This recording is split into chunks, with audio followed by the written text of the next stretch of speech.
Welcome to the Deep Dive. Ever wondered what makes those classic pulp adventure stories just so darn thrilling? The kind where you can practically, smell the jungle and feel the hero's pulse pounding. Yeah, definitely. That's exactly what we're cracking open today. We've been digging into how to write pulp-style adventures, and it's a fantastic guide. It really breaks down the core bits of those fast-paced, plot-first stories that people used to just devour. Right, the escapism. Larger-than-life heroes, impossible odds, crazy exotic places. Exactly. Pure escapism. Precisely. And for you, the learner, our mission today is to really distill the essentials from this guide. Yeah, the absolute must-haves. We're talking the key ingredients you need to maybe cook up your own gripping pulp adventures, but without getting totally lost in, like, a mountain of theory. Get ready for some of those aha moments about storytelling, hopefully. Yeah, those light bulb moments. So this guide, it pretty much boils it down to 7 fundamental requirements for getting that classic pulp feel. Let's just dive straight into the first one. Begin with a bang. Okay, let's unpack that. Begin with a bang. The guide really hammers home the importance of a narrative hook, doesn't it? Oh, absolutely. That opening scene that just grabs you by the collar and, well, refuses to let go. Exactly. Because pulp, at its heart, it thrives on really high stakes and action right from the start. So the narrative hook is like, it's the story's opening handshake. Yeah. It needs to be firm. Intriguing. That's a good way to put it. It's that literary technique right at the beginning. And it's designed specifically to spark curiosity or tension or, intrigue. Instantly. Instantly. It's all about creating that immediate need to know what happens next, forging that emotional connection straight away. It's like that first power chord in a rock song, maybe. Yeah. It just hits you and bam, you're in. Yeah. And the guide makes it super clear this isn't, optional. It's fundamental. Right. It sets the pace, the direction for everything that follows. Yeah. So how do we actually do that? How do we create that instant impact? Well, the guide gives some pretty sharp pointers. First off, throw your hero into a high-stakes situation immediately, right away. A chase scene already happening. A fight. Yeah, or a desperate fight, maybe a really tense negotiation where everything's on the line. The trick is you introduce the hero quickly. Yeah. You immediately establish what they're up against. Is it a physical threat? Something personal they might lose, and then you got to crank up the tension. With the language. Yeah, vivid descriptions, short, sharp sentences, and those action-packed verbs we'll probably talk more about later. And it can't just be any old danger, can it? The guide says it needs to feel unique, sort of tailored to the hero. Absolutely. Tailor-made is a good way to think about it. So maybe a seasoned explorer stumbles into some bizarre ancient trap, and only their specific knowledge can get them out. Or, like, a detective facing a crime that plays right into their weirdest skill. Exactly, that kind of thing. The guide also suggests maybe starting with a character who just instantly captivates. Larger-than-life figures. Totally. Heroes, villains, doesn't matter. Someone with just a hint of a fascinating backstory. A weathered adventurer with that haunted look, or a charming con artist who you just know has secrets, or a scientist driven by some completely mad obsession. Characters that make you lean in right away. Yeah, exactly. And the guide also mentions the setting itself can be the bang. Oh, for sure.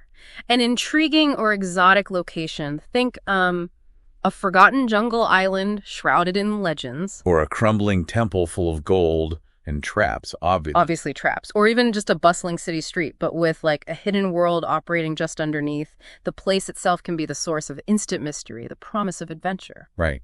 Or you can kick things off with a puzzle. A mystery. Yeah, a compelling mystery or puzzle. A priceless artifact vanishes. Poof. Or a hidden treasure map surfaces with really cryptic clues. Or maybe a vital secret formula gets stolen and it could be, catastrophic. So that immediately gives the reader a problem to solve, kind of. Exactly. Makes them an active participant right from page 1. And the language, too, from the very first sentence. That's crucial, isn't it? Huge. The guide really stresses using strong, action-oriented words right from the get-go. Short, punchy sentences, conveying that immediate urgency and excitement. Making you, the learner, feel like you absolutely have to read on. Yeah. So let's dig a bit deeper into that idea of starting with the hero already in danger. Okay. The guide really emphasizes introducing them fast, hitting them with those immediate high stakes, and crucially, establishing the nature of the threat. Like what kind of danger? Exactly. Is it a ticking clock?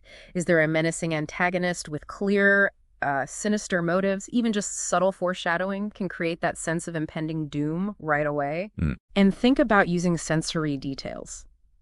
Immerse the reader in that initial moment, the smell of smoke, maybe the glint of a blade. It's about getting that instant, oh no, reaction from the reader. Totally. And the guide talks about cranking up tension from the start, dropping us right into the middle of the action.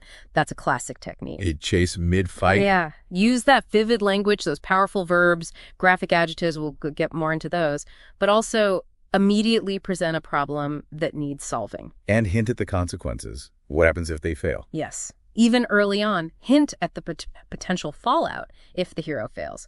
What's at stake personally, professionally, maybe even globally. Gotcha. And to make that initial high-stakes situation really stick, the guide says make it unique but also relatable. How does that work? Well, it means going beyond the standard cliches. Think about how this specific danger connects to your hero's particular skills or background. So it feels earned, almost. Yeah, and maybe unexpected, even a bit strange.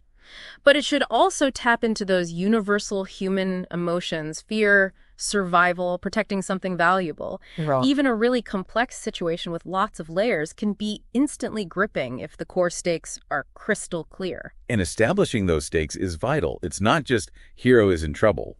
We need to know why we should care. Exactly. The guide highlights showing the repercussions of failure. What tangible things will be lost? What happens if they don't succeed? Make it personal. Yes. Making those stakes personal is so powerful. Tie them to the hero's core values, their important relationships, their deepest dreams or aspirations. That's what truly invests the reader. And that opening hook, it's also your first chance to show off the hero's skills, right? Yeah. Without just telling us they're skilled. Right, the show don't tell principle again.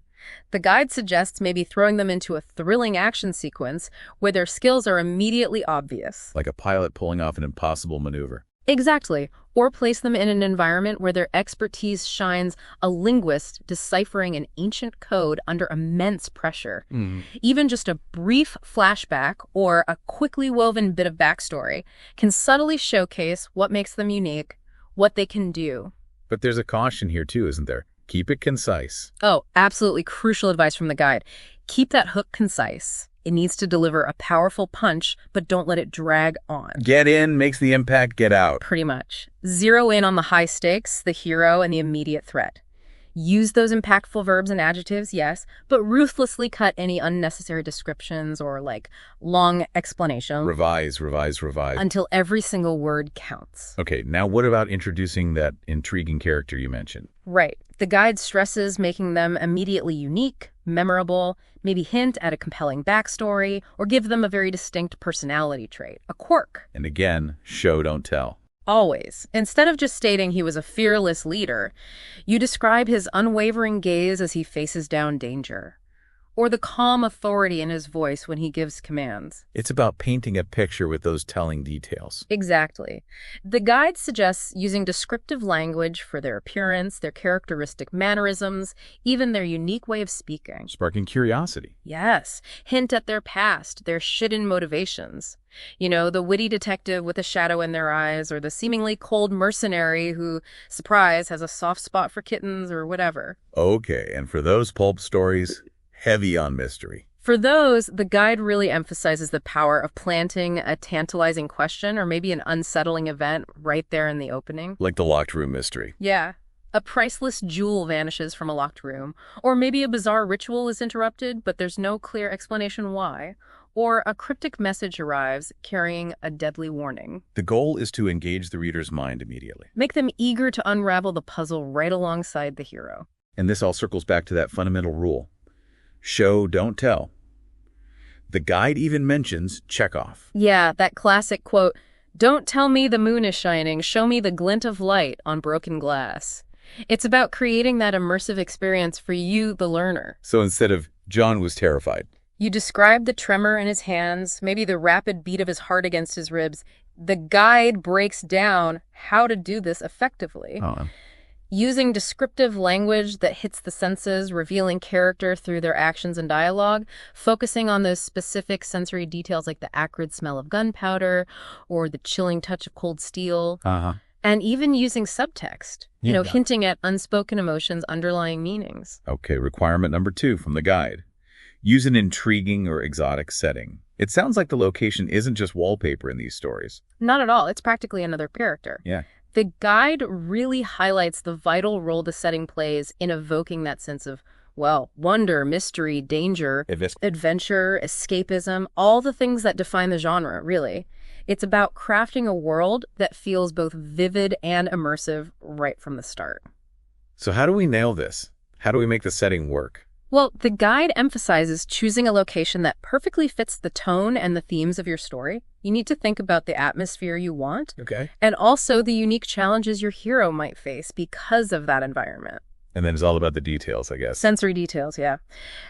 The guide advises doing your homework research, the unique history, culture, geography of wherever you've chosen. Right. But then it's about bringing it alive with concise, evocative descriptions, the specific sights, the sounds, the smells. And it shouldn't just be pretty, right? It needs to affect the plot. Absolutely. The setting should actively contribute.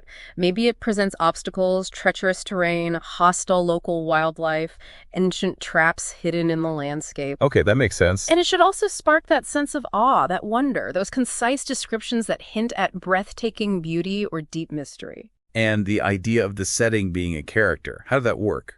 Well, think of it as an active participant. Like a hidden passage in an ancient temple is suddenly the only way out. Right. Or a sudden, violent storm traps the hero and the villain together, forcing a confrontation they might have avoided otherwise. The guide suggests making the environment something the hero has to actively deal with, overcome, something that directly influences what happens. Got it. Okay, moving on. Requirement number 3. Create compelling characters. The guide says pulp characters are often larger than life. Yeah, often. They tend to have bold personalities, very clear motivations. You know the types. The brave hero, the truly diabolical villain, maybe some memorable supporting characters for comic relief or backup. So the key is making them distinct, unforgettable. Exactly. Give them unique voices, memorable quirks, those driving desires that actually push the plot forward. And importantly, give them clear goals and obstacles. Big obstacles. Significant obstacles, yeah, but obstacles that feel ultimately surmountable. You want the reader to root for them, to believe they can win, even if it looks tough. So how do we craft these people? Starting with the heroes. Okay, heroes.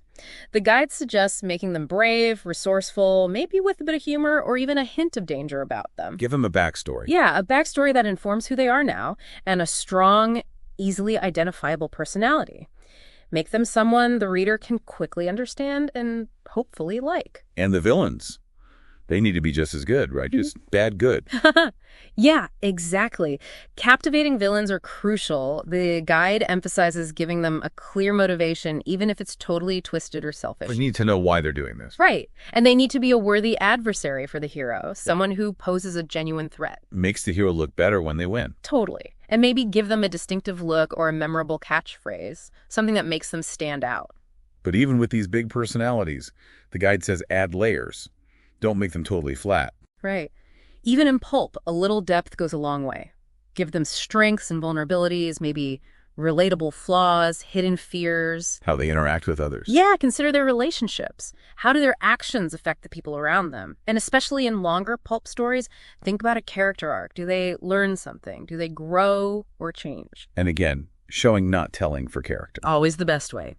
The guide highlights using dialogue to reveal their personality, what they talk about, what they don't talk about, what they care about, their hopes, their fears. Give them a unique voice. Definitely. Make each character sound distinct. And also reveal their true nature through their actions, especially under pressure. What choices do they make when things get dangerous? What are they willing to fight for? What sacrifices will they make? Okay, requirement 4 is about speed. Keep the pace, fast and furious. This sounds like a defining feature of Pulp. Oh, it absolutely is. Non-negotiable, really. The guide describes that characteristic, almost breakneck pace, action sequences, plot twists, just coming one after another. Keeping the reader hooked. Keeping you, the learner, constantly engaged, right on the edge of your seat. And the techniques for that. The guide mentions short, punchy sentences. Active voice. Yeah, those are key tools. They really drive the narrative forward, and it cautions against getting bogged down in long chunks of exposition. Just tell us what we need to know and move on. Pretty much.